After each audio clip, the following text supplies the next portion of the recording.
Friends, আজকে দেখুন একটা রেসিপি নিয়েছি আম মাখা।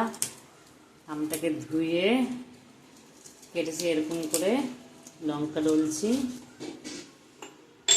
তারপরে লবণ দেবো।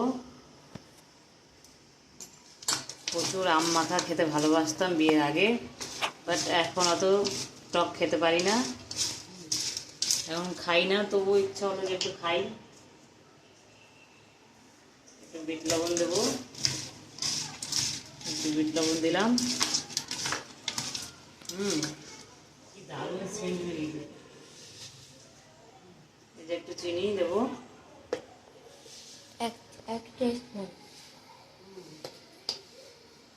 চিনি দেবো।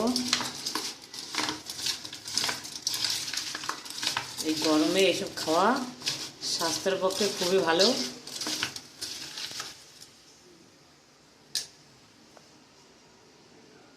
কাসুন্দি দিচ্ছি।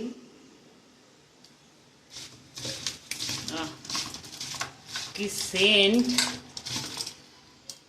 কি বলবো, দারুণ হয়েছে।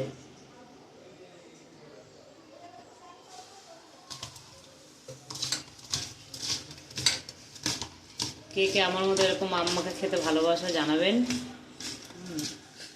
কমেন্টে বলবেন। Tata, bye bye.